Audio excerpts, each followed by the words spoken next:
Arus balik Lebaran 2023 di Pelabuhan Buam Baru Palembang menuju Pelabuhan Muntok dan Pangkal Pinang, Bangka menggunakan kapal cepat mulai ramai.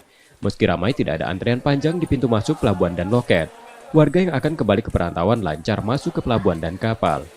Suasana haru terlihat saat seorang warga yang akan kembali ke perantauan menangis dilepas keluarganya. Dari catatan pengelola kapal cepat, arus balik sudah terjadi sejak 3 hari setelah Lebaran kemarin. Tercatat dalam sehari kapal memberangkatkan 200 sampai 250 penumpang. Aktivitas di ini, apakah ada peningkatan atau sudah terjadi di H+8 ya? Oke. Kalau untuk dari Palembang itu arus baliknya itu terjadi dari H+1 hari raya atau Lebaran kedua. Sampai saat ini masih sedang berlangsung ya. Puncak baliknya itu terjadi pada tanggal 25 dan 26 April kemarin. Di mana itu karena cuti bersama telah berakhir, maka arus balik ada peningkatan. Nah, sementara untuk arus balik terakhir itu kita prediksi terjadi pada tanggal 1 Mei nanti.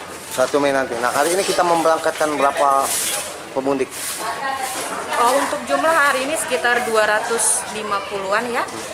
Sementara untuk kapal yang kita sediakan itu hanya satu kapal untuk hari ini. Kita ada pergantian dari kapal dengan kapasitas 250 ke kapal dengan kapasitas 400 untuk mengakomodir para penumpang yang ada arus balik. Puncak arus balik diprediksi terjadi pada 1 Mei mendatang.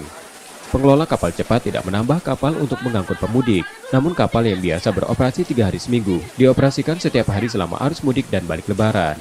Sedangkan harga tiket moda transportasi ini mengalami kenaikan 10% selama Lebaran. Tiket eksklusif yang semula Rp252.000 naik menjadi Rp352.000. Harga kembali normal pada 3 Mei 2023 nanti. Yudi Kiswanto, Kompas TV, Palembang, Sumatera Selatan.